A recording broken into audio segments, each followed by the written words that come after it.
Kita teruskan kemudiannya tentang pamfir ya hari ini. Psikologi pamfir kita sudah belajar dua psikologi.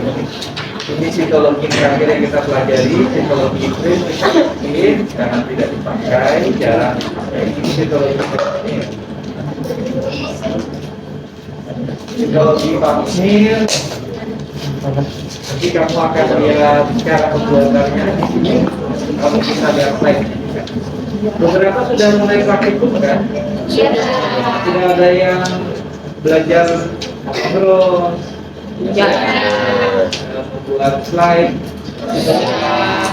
PNB sudah melihat PNB asik kan ya?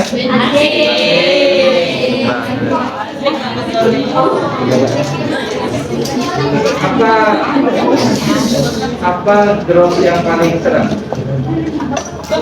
Apa gross yang paling seram? Hasil operasi yang paling seram? Mario.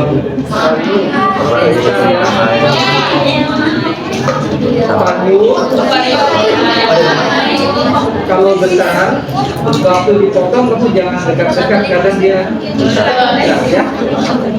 Kalau rame kan aman aja. Usus sudah dapat usus. Usus dipotong-potong ya. Amputasi kaki belum ya? Ada yang kurang tapi belum diamputasi. Mungkin kalau itu ganas diamputasi di depan. Nanti kita bisa lihat. Ya, ini kita belajar tentang pamfir.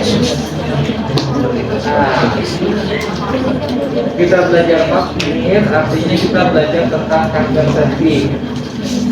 Kanker cervix itu kanker, semua jenis kanker. Tidak hari ini tidak ada, besok tiba-tiba jadi kanker. Tidak mungkin. Kanker terjadi secara bertahap, mulai dari lesi prakanker, kanker di permukaan atau kanker setempat, baru menjadi kanker yang seperti kamu lihat di grafis yang kalau di payudara mami dipotong kan ada benjolan biasanya masuk ke dalam yang berwarna berbeda kan.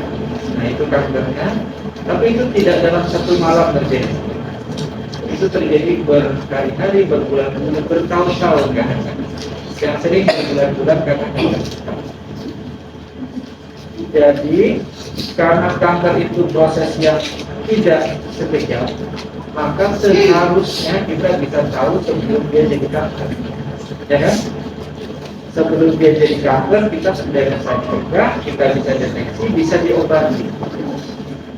Karena kalau sudah jadi kanker, pengobatannya akan rumit dan lebih komplikated dan tingkat kesembuhannya rendah. Tapi kalau dia masih dalam tahap menjadi atau sebelum menjadi kanker, pengobatannya jauh lebih mudah. Ya. Kalau ingat kanker cervix, kamu pasti ingat mungkin kamu bisa searching almarhum Julia Perez, ya, Julia Perez. Artinya apa? Seorang dengan tingkat sosial ekonomi yang tinggi, dengan makanan sehat, dengan olahraga dan sebagainya pun masih bisa. Apa faktor-faktor lainnya yang menyebabkan kanker? Kita akan belajar kanker cervix terutama. Kanker cervix ini terjadinya di sini. Nah ini kalau kamu lihat organ genital wanita, vagina di depan, di dalamnya itu rahim. Ya, di dalamnya itu rahim, ini rahim. Rahim ini kemudian ini menyambung menjadi tuba fallopi, saluran telur, kemudian hidung telur, ovarium. Yang kamu potong gross yang besar itu, nah dari kecil ini, ukurannya normalnya sekitar diameter 2 cm, 1 sampai 2 cm kecil. Bagian kanker cervix terjadinya di daerah ini kita sebut leher rahim, atau jika disebut mulut rahim, atau juga disebut cervix. Jadi kanker leher rahim, kanker cervix, kanker mulut rahim itu sama. Istilahnya yang berbeda tapi sama. Ya. Vagina, epitelnya harus epitel yang tahan terhadap iritasi. Oke, terhadap iritasi karena dia berfungsi reproduksi, berfungsi untuk hubungan antar suami istri, ya. Itu tentu dia harus tahan iritasi. Epitelnya seperti epitel kulit, berlapis tipis, berlapis, ya. Dan epitel berlapis bahasa Latinnya squamous, epitel squamous. Sedangkan bagian rahim itu kan setiap bulan akan menstruasi. Epitelnya harus bisa luntur,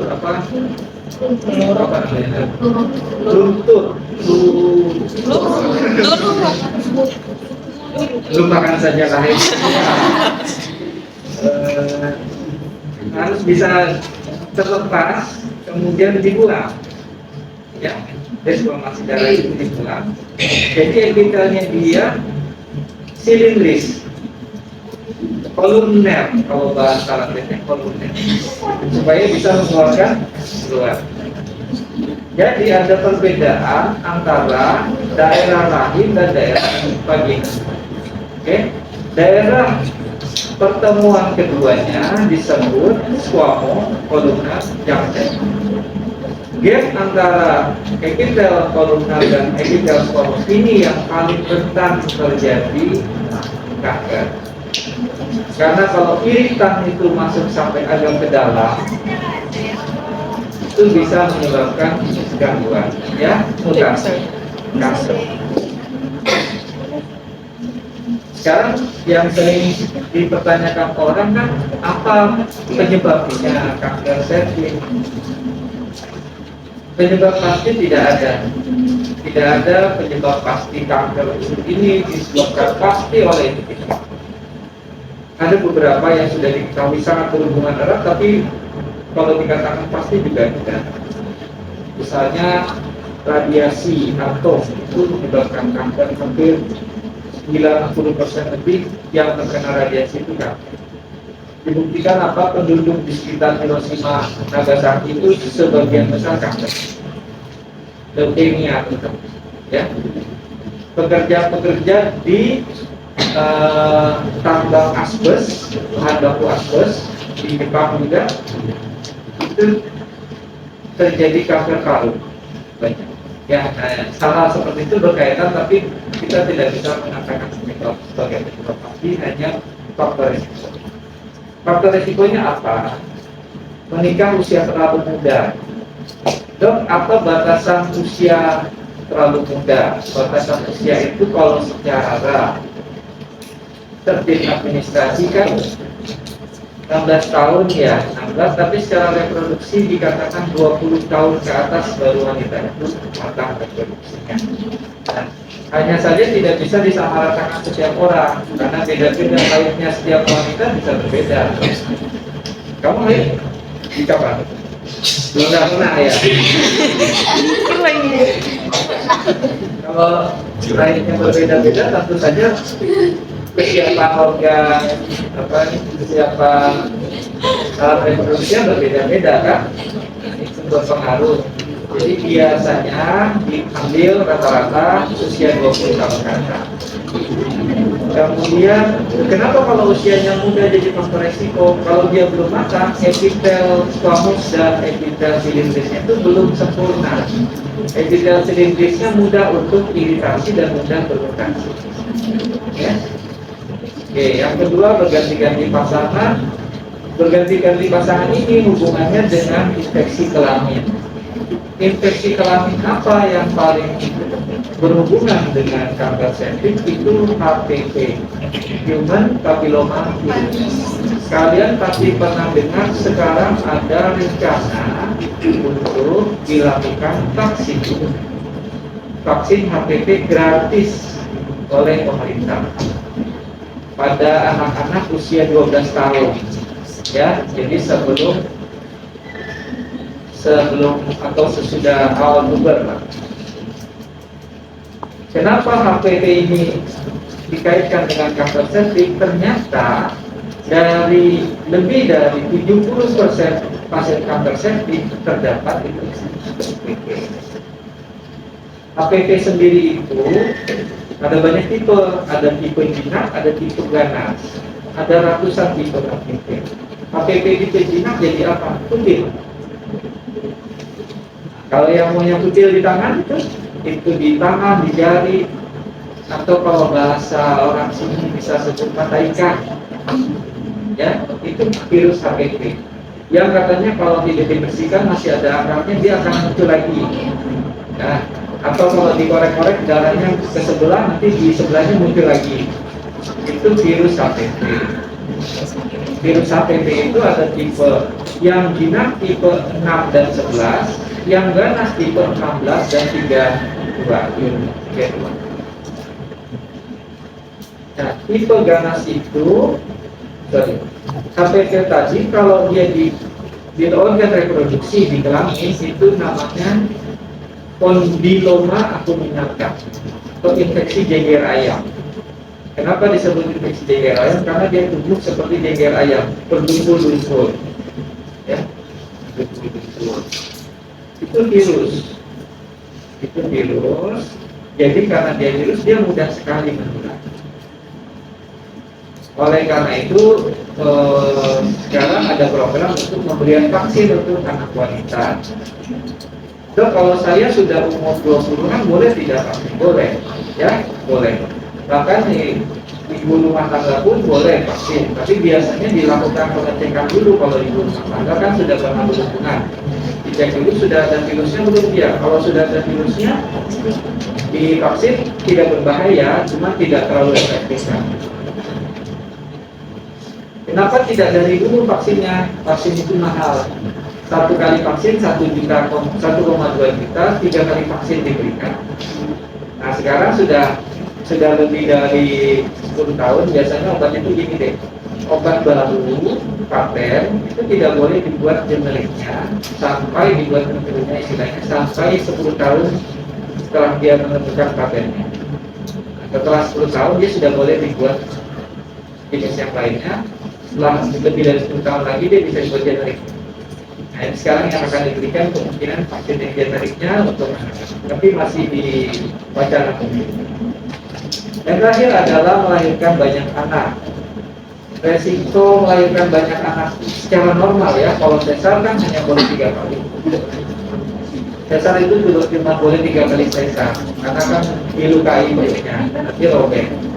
Kalau melahirkan normal boleh berlusin-lusin boleh, tapi resikonya ada karena dia iritasi berulang. Setiap dia keluar kan selalu robek itu kan berdarah, nanti sembuh, nanti melahirkan lagi robek, nanti sembuh robek. Nah itu yang menyebabkan resiko jadi kanker.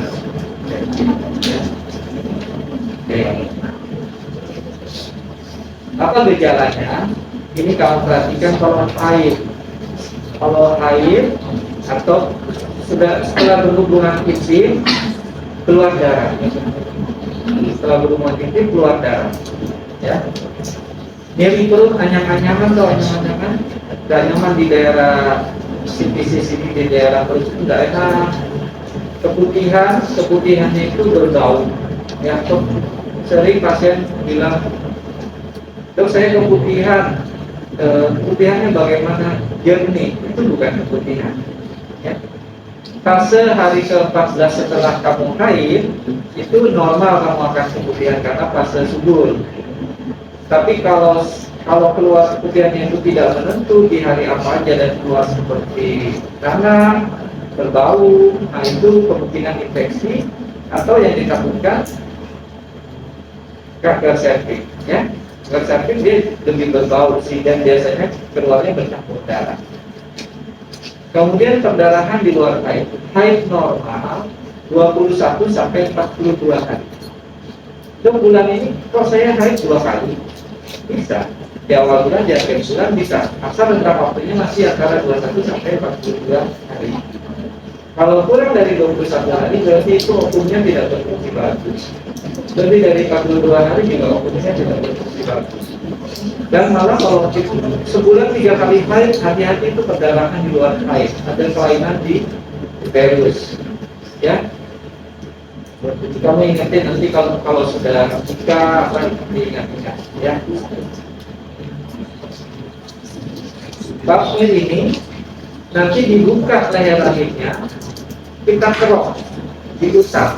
Makanya kita sebut ini histologi kerokan, ya. Kita ambil selnya, kita lihat di mikroskop. Nah, ini nanti kita akan lihat ini jenisnya kelas berapa.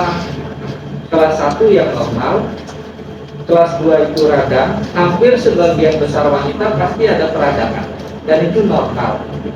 Ya, dan itu normal. Maksudnya itu tidak berbahaya. Oke. Kelas 3 yang harus diwaspadai itu lesi prakanker. Ini yang kita tuju. Kita tidak mencari sedapat mungkin, tidak dari kelas 4 atau 5 yang sudah jadi kanker.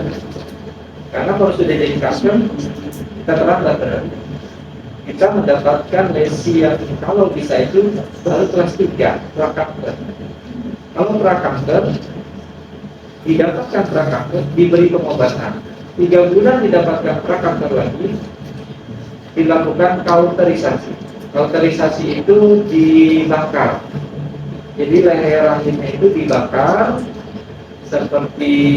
seperti kita mengkauter kutil, dibakar. Kemudian nanti dibiarkan epitel baru tumbuh, ya, sehingga menjadi normal. Atau kalau dia sudah yang grade-nya tinggi, kita agak sedikit terlambat tapi belum jadi kanker, dilakukan pemotongan leher rahim saja, tidak diangkat rahimnya. Kenapa dok tidak diangkat rahimnya? Kalau si ibu ini masih mau punya anak, masih bisa.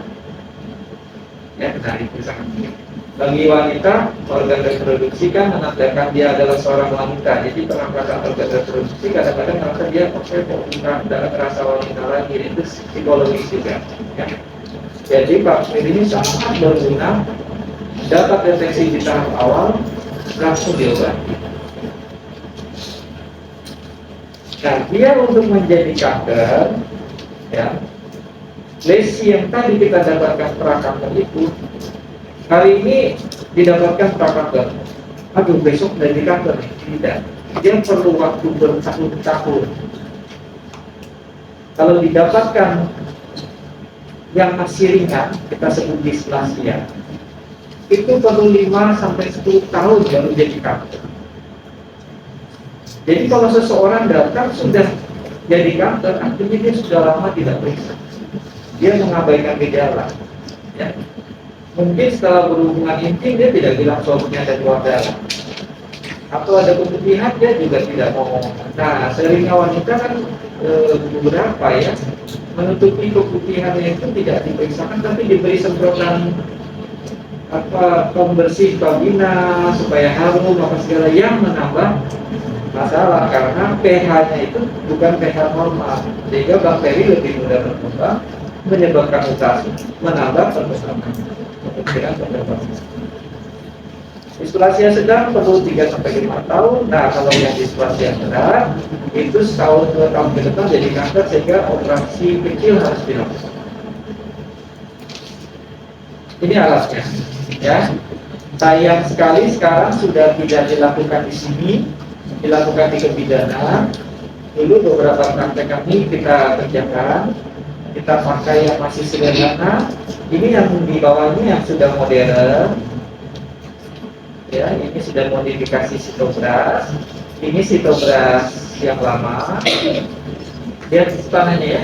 Yang ini namanya air spatula. Yang ini dari bahan kayu. Bahan kayu seperti lollipop, kayaknya stick lollipop kayu itu. Kemudian ini namanya spekulum. Ini yang untuk membuka vagina masuk ke dalam sehingga kita bisa lihat. Spekulum ini bahasa di sini kita sering sebut cocor bebek, ya, cocor bebek. Ada berbagai ukuran disesuaikan dengan wanita yang ingin diperiksa. Ada yang kecil, sedang, besar, ada yang terbuat dari bahan disposable, sekali digunakan. Nah, ini seperti yang ini disposable, sekali pakai setelah selesai dibuang. Ada juga dari bahan besi, stainless, dipakai berulang. Nah, wanita diposisikan posisi litotomi, sehingga kita bisa membuat rongga panggulnya menjadi lebih rileks dan bisa diperiksa. Ya. Ini yang pakai besi dan bisa stainless, bisa digunakan berulang-ulang. Zaman dulu kita sering pakai ini, tapi sekarang lebih sering yang menggunakan disposable karena sudah dipaketkan satu paket. Kalau kamu nanti kerja sama bidan, belajar sama bidan, atau menjadi analis yang belajar screening, khusus untuk pamir, analis, itu ada pelatihan khususnya. Jadi kalau mau melakukan pengambilan dan screening awal bisa, ya, menggunakan ini. Dia diposisikan miring dulu, baru diputar sehingga nanti kita bisa buka masuk ke dalam. Nah ini dia, seperti ini ya. Nah, tapi tidak langsung didorong masuk. Kalau didorong masuk sakit pasti. Dia posisikan dulu dia sejajar, kemudian diputar. Jadi dia tidak sakit. Kemudian tentu tidak boleh langsung juga, harus direndam dengan air hangat sedikit supaya tidak kontraksi. Kalau dia dingin kan langsung kontraksi menutup, sakit pasti. Setelah dibuka dengan spatula, terlihat ini leher rahimnya. Ini leher rahimnya. Ini rahimnya kan? Ini leher rahim, ini vagina, masuk dari vagina. Ya, masuk dari vagina. Dok sakit itu dok, tidak sakit. Pasien itu tidak sakit karena biasanya dilakukannya dengan teknik diputar itu dia tidak akan sakit. Kadang-kadang kalau tidak hati-hati memang agak terjepit sedikit dia sakit, cuma tidak terlalu. Kulitnya mukosanya itu terjepit sedikit, tapi jarang. Nah, setelah dia terbuka, dimasukkan tadi air spatula, beras atau stok beras tadi kita ambil di bagian dalam. Ini tidak terasa si pasien, kecuali ada radang, ya. Kalau dia radang dia merasa sakit. Kalau dia tidak radang, biasa dia tidak merasa sakit. Seperti kita mengusap mukosa bibir, mukosa mulut, ya. Kalau tidak ada sariawan tidak sakit kan? Iya. Tapi kalau ada sariawan disentuh sakit kan? Yang adik di gambar itu kan. Sebelumnya ini. Kita ambil bagian endoservix, bagian dalam. Bagian permukaannya di endoservixnya sakitnya dan sedikit di area vagina, tapi ini sekarang sudah ditinggalkan. Ini hanya pengambilan sampel luar. Kita ambil sekarang yang B dan C ini, ya, B dan C. Kalau menggunakan air spatula yang kayu gitu, saya balik ya. Bisa juga segini. Kalau menggunakan air spatula ini dok, ini ya kamu perhatikan, ini bentuknya beda kan, yang depan ini sama yang belakang ini, ya. Yang ini untuk masuk ke dalam. Jadi ini juga digunakan, masuk dulu agar masuk ke dalam, dia jadinya kebayang dia masuk ke dalam. Kalau kita putar ini bisa ngambil bagian dalam. Kalau yang ini di bagian permukaan luar. Jadi kan ini kalau masuk hanya terbentuk sampai di sini, itu tidak bisa masuk lagi. Kita buka, ya. Oke. Jadi ini bola balik. Setelah kita masuk ke dalam, kita keluarkan. Nah, kalau yang ini hanya bisa di dalam sebenarnya. Oleh karena itu dimodifikasi pakai seperti ini. Sekali masuk bisa ambil yang di dalam di bagian luar, endo dan endoservix. Ya. Yang ini, yang kayu akan lebih terasa karena kan dia bahannya keras. Kalau yang ini dia bahannya lembut kayak sikat gigi itu, jadi lebih tidak terasa dan pengumpulan sampelnya lebih bagus. Sekarang ada yang model baru. Nah ini model baru. Ada, kamu lihat antara biru dan putih ini kan? Ini bisa dipatah. Nanti yang bagian putihnya ini dicelupkan langsung di cairan, namanya liquid based cytology. Cytology berdasarkan cairan. dimasukkan, nanti cairannya itu akan mengumpulkan selnya akan mengendap dengan sendirinya, jadi kemudian darah akan disis, jadi selnya bersih tanpa darah. Kalau yang ini bisa berdarah-darah, yang ini bisa berdarah-darah, terutama kalau dia kanker atau lesi peradangan, itu juga akan berdarah. Oke, ini layer rahimnya, ya. Nah ini spekulumnya, ya ini spekulumnya. Jadi spekulum masuk sampai ke dalam ke mulut kaki.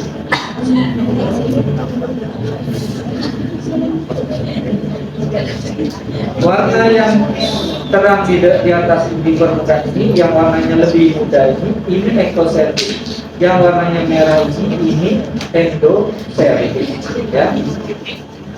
Oke. Daerah yang paling sering terjadi kelainan di sini. Kalau warna merah itu bercak-bercak, di sini ada merah berarti radang. Kalau dia kanker biasanya berdumpul-dumpul dia. Berdumpul-dumpul, terus disentuh sedikit berdarah. Ya, sedikit berdarah. Nah, itu ya. Masuk spatula, ini pakai teknik spatula masuk diputar. Jangan terlalu keras karena dia akan darah keluar, tapi jangan terlalu pelan, nanti nggak dapat sampel. Jadi harus pas, dan itu dilatih. Kalau kamu nanti tidak jadi analis, ada bekerja di patologi anatomi atau patologi klinik yang screener jadi screener pasien, kamu akan dilatih.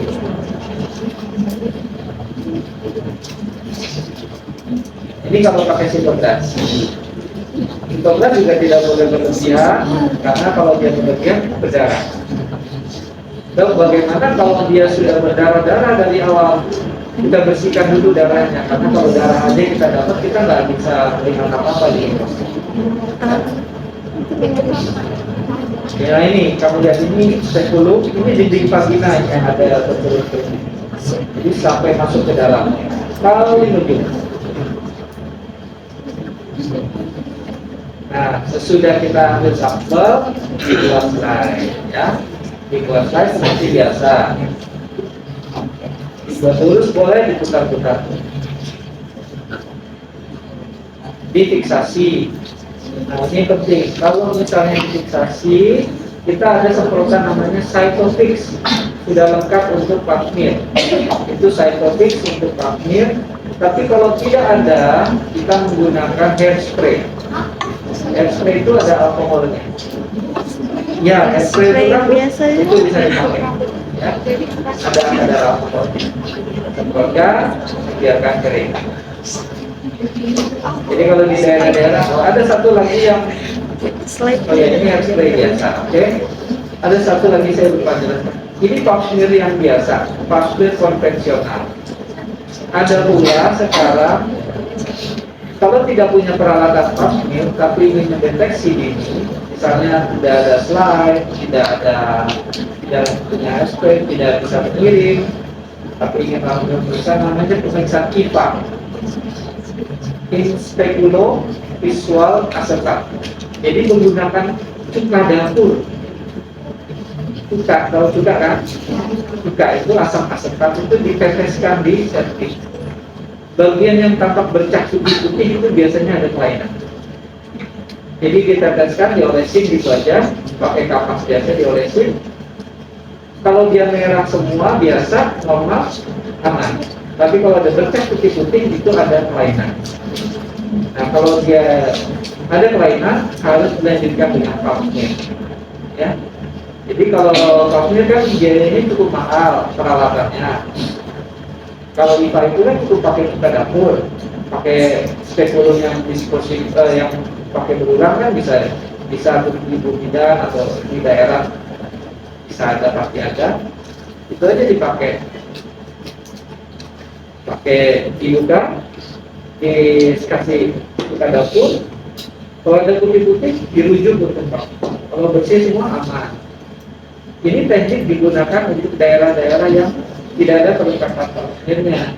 Tapi untuk deteksi dini, karena untuk mendorong masyarakat pergi ke kota untuk pasmir kan tidak semua mau kan.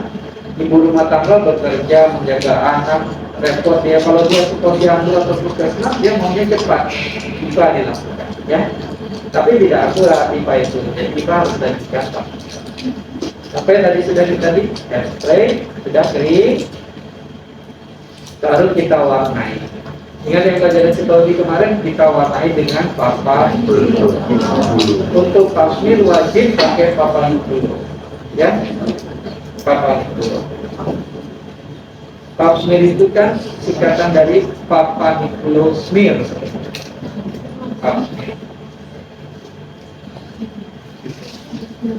Setelah slide tadi yang disemprot sama air spray atau sitonik itu kering, direndam di alkohol 95% selama 15 menit. Ya, direndam begitu aja. Setelah itu dikeringkan lagi di udara terbuka, baru siap diwarnai. Ini mudah. Papaniculo pewarnaan polikrom, satu untuk mewarnai inti dan dua untuk bersersennya. Inti diwarnai dengan hematoksilit kurang N ya, sitoplasmanya dengan orange G dan teosin. Siapa yang sudah praktikum di sitologi? Ada lihat kan pewarnaan pasmir? Ya. Ada. Ada banyak. Ya. Jangan ada banyak sekali kan. Makanya saya bilang ke kalian tidak usah dihafalin. Karena tidak mungkin kamu menghafal, oh ini berapa menit, ini berapa menit. Setiap kita membeli peralatan pasmir itu sudah dia tuliskan ini sekian, ya. Itu tidak perlu dihafal. Tapi kalau yang FNAB kan mudah. FNAB sudah ada yang warnai? Sudah. Ini yang kamu lihat di mikroskop, ya. Di mikroskop kamu akan lihat warna merah dengan kecil, tulang hitam. Itu sel di permukaan di bagian paling luas. Sel di bagian yang lebih ke dalam itu warnanya biru, intinya lebih muda. Ini sel intermediate, sel di tengah-tengah. Bagian lebih dalam lagi itu sel yang bentuknya bulat.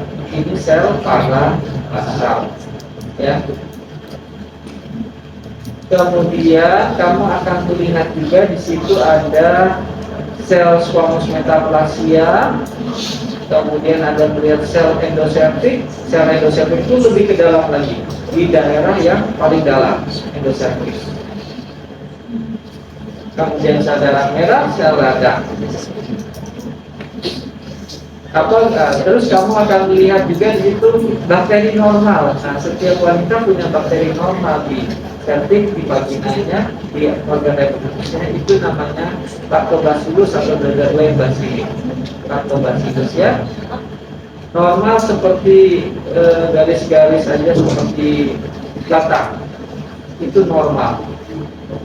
Kalau kalian menggunakan larutan dengan pH yang berbeda, bakteri ini mati. Karena daerah organ wasir itu asam. Kalau kita pakai pH yang berbeda, maka bakterinya mati. Kalau bakterinya mati, apa? Bakteri lain yang bisa hidup. Bakteri lain itu menyebabkan kerugian. Ini yang real asli di mikroskop. Kamu akan lihat sel superficial, sel intermediate. Nah ini kamu akan lihat ya. Nah itu ya. Ini batang ini kan seperti batang. Tidak ada seperti batang. Ini lactobacillus normal ya. Oke. Nah ini susunannya sebenarnya deh. Kalau kamu lihat ini,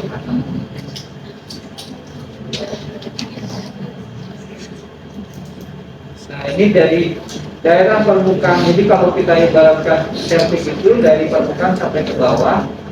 Di permukaannya merah, ya, tipis superficial. Nanti jadi intermediate, jadi parabasal basal, ya.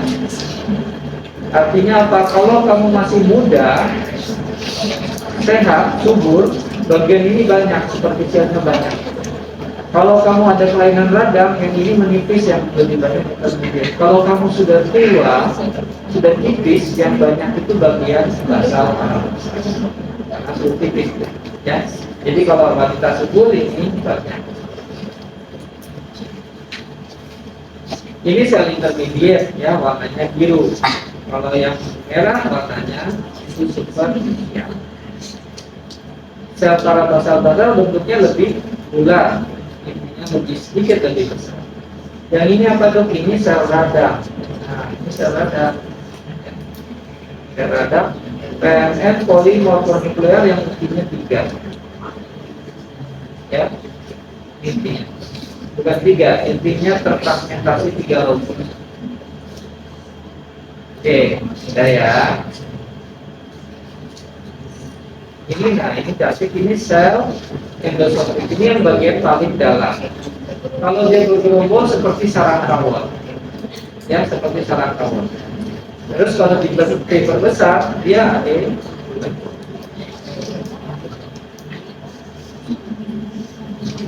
Nah, ini ada silianya, ada sedikit rambut dekat, ya, untuk mengeluarkan bagian air, darah air. Ini yang septic, ya. Jadi kalau banyak ya kelihatan seperti sarang tawon. Ini sel radang. Yang ini yang sebelah ini limfosit. Kalau yang kecil kebanyakan ini neutrofi. Bedanya apa? Untuk apa membedakan itu? Kalau radang yang baru akut itu neutrofilnya banyak. Kalau radangnya sudah kronis, sudah lama, limfositnya yang banyak. Jadi kalau kita lihat gambaran seperti ini, oh ada intermediate banyak, ada superficial banyak, ini normal, ya, normal. Kalau kita lihat selnya sebesar-besar ini, artinya ini keganasan, kanker, ya. Kalau kamu lihat intinya besar, sitoplasmanya sedikit, ya. Nah, seperti yang saya sudah jelaskan. Ini ada satu sel yang khas. Kalau kamu lihat di plasmir gambarannya seperti kecebong ini, berekor seperti ini. Ini tandanya sel ganas ini sudah masuk ke daerah-daerah yang dalam. Kita sebut limfasit. Artinya stadiumnya kemungkinan sudah tadi.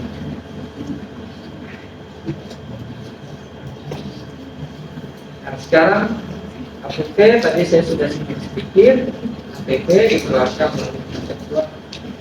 APP penyebab yang paling sering dikaitkan dengan kanker. Tapi begini, kamu seseorang periksa aja terinfeksi HPV, belum tentu karena pasangannya yang sekarang.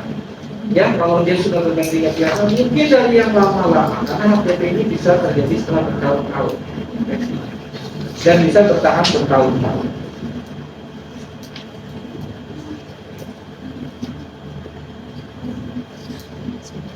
Nah, ini bagus kalau kita dapat di mikroskop gambaran HPV seperti ini. Ini sel normal, ini sel superficial normal, tapi ada bening di sekitar sini. Ini inti ada bening kan? Inti ada bening. Ini namanya koilosit.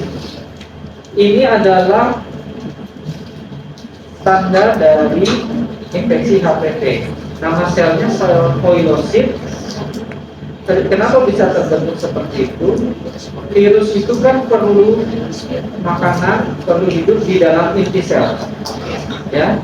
Jadi virus itu meninggalkan kapsulnya, melepaskan DNA atau RNA-nya masuk ke dalam inti sel. Kapsul-kapsul itu akan menumpuk di bagian luar, menjadikan gambaran bening. Nah, ini kita sebut koilosit.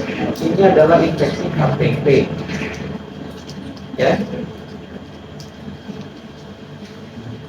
Sekarang, kenapa orang kalau pap-smear berulang-ulang? Satu, pap-smear itu adalah manual oleh mata dan tangan. Jadi bisa lepas, bisa tidak pas, tidak sempurna. Setiap sel bisa berubah setiap saat. Jadi semakin rutin dilakukan partner, semakin awal kita bisa tahu. Perubahan perlu waktu sebelum jadi ganas. Kemudian selain kita bisa tahu sel ganas, pada beberapa wanita yang mengalami keputihan, tapi itu bisa tahu jenis keputihannya apa. Apakah karena jamur, karena parasit, atau karena bakteri, atau karena virus. Ya. Kenapa itu berguna? Untuk pengobatannya. Apakah di jamur, antibiotik, antiparasit, ya. Apa yang kita bisa lihat? Candida, jamur, Trichomonas, ini adalah parasit, Haemophilus ini adalah bakteri, Actinomyces adalah bakteri, dan infeksi bakteri. Ini kalau kamu lihat, ya, ini sel normal. Ini adalah sel yang dimakan oleh bakteri. Namanya clue cell, sama nama sel ini clue cell. Dia dikerubutin oleh bakteri karena bakteri itu memakan sel tersebut.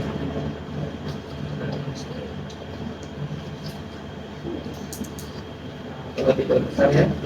Bakterinya itu seperti titik-titik kecil aja, fokus titik-titik kecil, dan dia makan sel itu. Jadi dia ada di atas permukaan.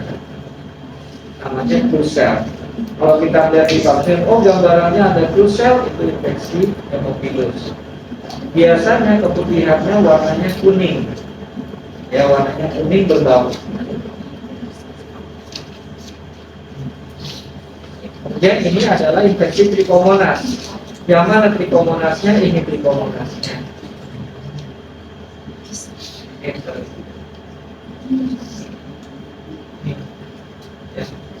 Ini Trichomonas. Ini Trichomonas. Ya.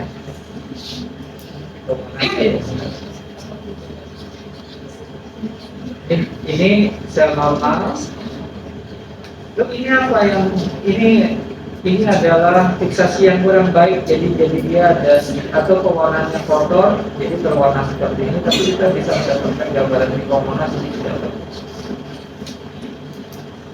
Pasien biasanya mengeluh keputihannya hijau, agak kehijauan, bukan hijau terang, itu agak kehijauan, dan berbau seperti manis kayak vanili. Berbaunya agak manis kayak vanili, ya.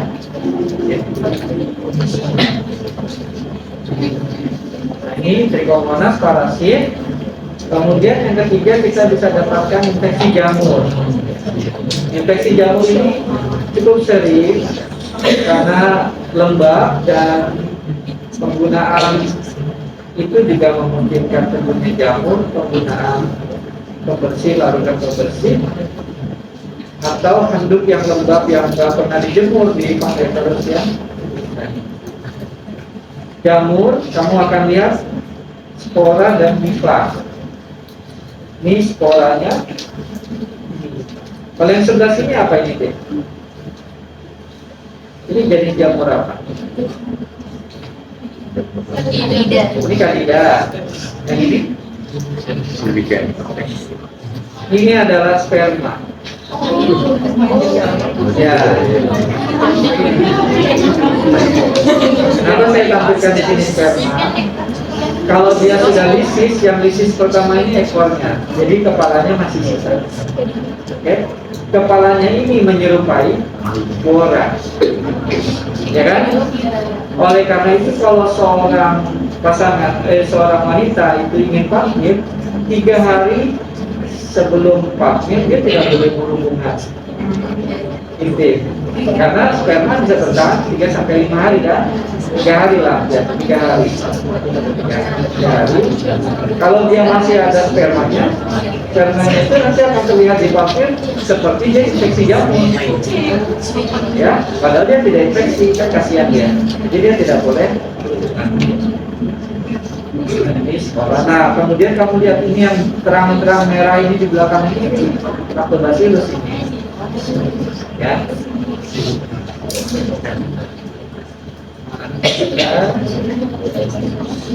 Ya ini mana infeksinya, yang mana dok ini yang kamu lihat ungu seperti awan ini? Ini sebenarnya adalah bakteri yang berkumpul. Ini bakteri Actinomyces, gambarannya seperti kumpulan yang menyerupai awan. Actinomyces, namanya Actinomyces israeli, seperti nama jamur ya, tapi sebenarnya ini adalah bakteri.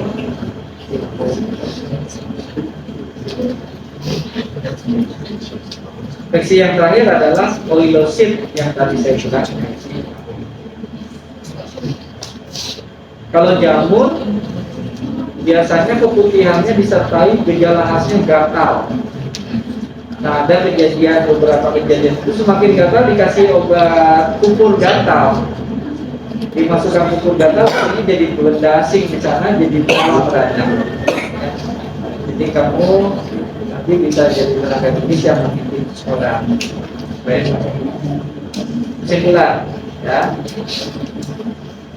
Vaksin ini penting untuk deteksi kanker. Kanker itu tidak menjadi mendadak, perlu waktu. Vaksin bisa menggunakan juga untuk mengetahui penyebab keputihan.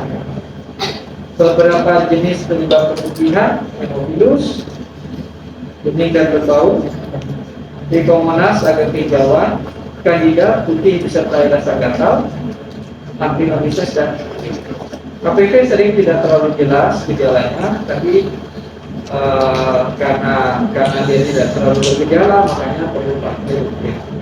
Kalau vaksin itu gambarannya normal, dia boleh setahun atau 2 tahun sekali divaksin. Tapi kalau ada kelainan, biasanya setiap 6 bulan. Kalau dia ada kelainan yang prakanker, setiap 3 bulan. Dok, saya belum nikah, boleh vaksin? Tidak bisa. Ya, yang boleh vaksin itu yang sudah menikah atau sudah pernah berhubungan intim. Ya. Kalau seorang yang belum pernah berhubungan tapi ada keputihan, bagaimana? Hanya diambil sekret vaginanya, dilihat sekret vaginanya bakteri apa. Oke, ada pertanyaan saja? Dok, nanya. Dan tadi soal kan cuma boleh untuk wanita yang sudah menikah, dan kalau misalkan mau ngecek keputihan itu secretnya tadi ya, secret vaginanya ya. Iya.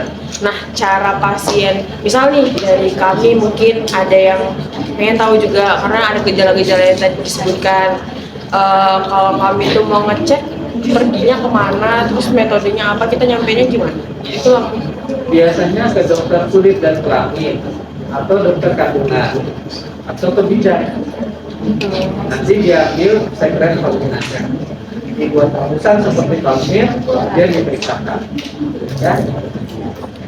Terus kalau misalkan kita udah tahu nih sebagai analis ada edukasi seperti itu, terus misal nih ada teman kita yang kayak saya gini loh, keputihan rasanya gatel, terus kita udah nerka nih, kita boleh nggak sih dok sebenarnya sebagai analis kayak ngasih saran, coba deh pakai obat ini, coba deh begini dulu, nggak usah langsung. Itu tuh sebenarnya salah satu hal yang benar atau malah memperburuk keadaan pasien kalau kayak gitu? Sebenarnya kalau kamu sebagai tenaga medis menyarankan obat,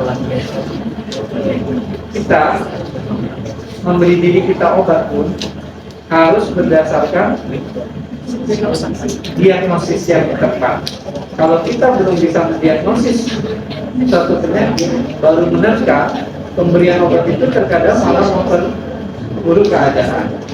Misalnya saya kasih contoh, seseorang radang, dia ngerasa radang, kok nggak enak, rasanya perih, kasih anti radang aja, dikasih steroid. Steroid anti radang yang bagus, tapi steroid itu menyebabkan bakteri gampang tumbuh.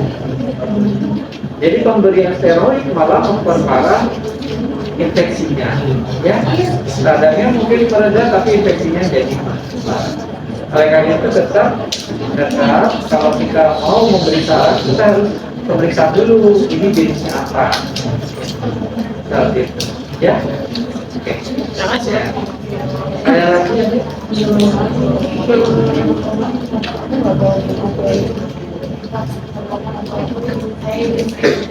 yang vaksin itu kenapa nggak boleh dilakukan sama perempuan yang mau Oh iya, pertanyaannya teknik pap smear kenapa tidak boleh dilakukan pada perempuan yang belum nikah, ya? Sebenarnya ada perempuan yang belum nikah tapi pap smear tapi dia sudah pernah berhubungan intim. Intinya seperti itu karena memasukkan spekulum akan merobek selaput darah, ya. Nah, kan akan merobek selaput darah. Meskipun hymen atau selaput darah itu bisa robek tanpa itu. Bahkan beberapa wanita naik motor terguncang aja dia bisa robek, ya, yang sangat tipis. Tapi ada yang sangat tebal sudah berhubungan intim hari pertama kedua pun belum robek-robek. Ada, dia terlalu tebal.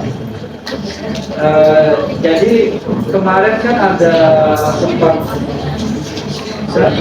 perdebatan apakah selaput darah atau hymen itu boleh menjadi syarat untuk masuk ke satu instansi tertentu. Ya, kan banyak yang menentang karena tidak bisa jadi patokan, setiap orang punya ketebalan yang sama. Ada yang sangat tipis, terguncang aja bisa robek. Ada yang tebal, ada yang lubangnya satu, ada yang lubangnya beberapa. Ada yang ya lubang hymennya itu ada satu, ada yang beberapa. Ada variasinya. Tapi kalau kita pap-smear, kan kita harus masukkan spekulum ke dalam. Dirobek dia, dirobek, dan itu kan oleh budaya kita itu kan dijaga, tidak boleh kan? Oke, jadi ya tidak dilakukan pada wanita yang belum menikah atau belum pernah berhubungan. Ya? Oke? Ada yang bertanyakan lagi?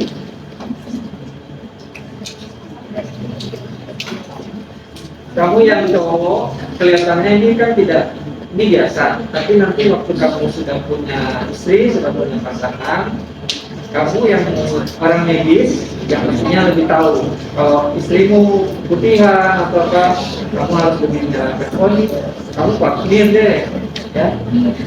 Tapi saya sering dapatkan pasien itu neglected oleh suaminya begitu medisnya itu dia tidak mau bantu, malah dijauhi, dan itu salah, ya. Padahal bisa diobati.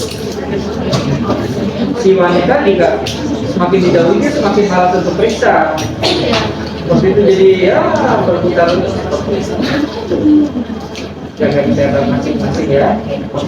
Dia apa ya? Jadi ada yang menanya lagi deh. Oke, saya nanti siapkan. Kalian D3 tuh dia ya? D3. Oh D3 berarti kuliah kita habis. Kalau D4 ada materi psikogenetik namanya. D3 ya. Ya, oke. Kalau itu ini materi terakhir. Ujiannya kapan? 3 September, minggu 3 September. Minggu ketiga September. Oh masih dua minggu lagi. Oke. Nanti saya kasih bahannya semua ke Adel sama Mila. ya. Dari pertemuan pertama sampai pertemuan hari ini, kalau ada yang mau ditanyakan, kamu bisa WA, ya. Terus kalau kita kemudian kemarin siapa yang nanya saya kerokan? Oh kerokan ya. Kerokan ini ada kemarin nanya kerokan. Kamu kosong terus ya? Ada kerokan. Kerokan itu adalah kuret. Kuret itu belum tentu kuret pada rahim. Kuret itu bisa kuret pada prostat. Prostat itu namanya kuret juga dikerok. Jadi prostat yang besar itu masuk dari penis alat terus masuk ke saluran ureternya sampai ke prostatnya, dikerok, dindingnya dikerok, dia sisi. Jadi bentuknya itu panjang-panjang seperti tercapik-capik dia.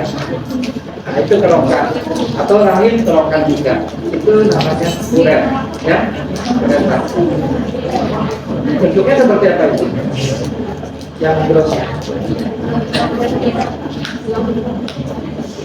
Ya nanti kamu perhatikan kerokan. Ya.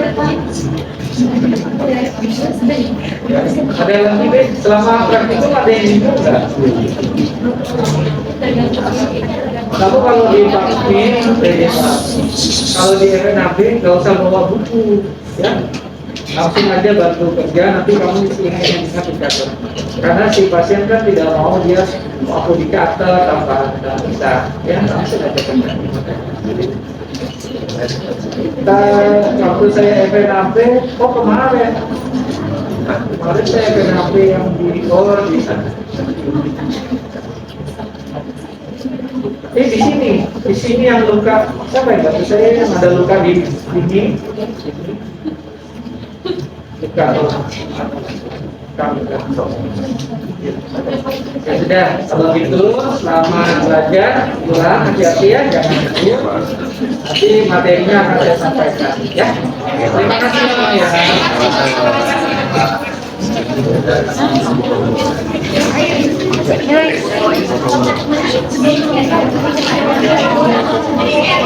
Oh iya,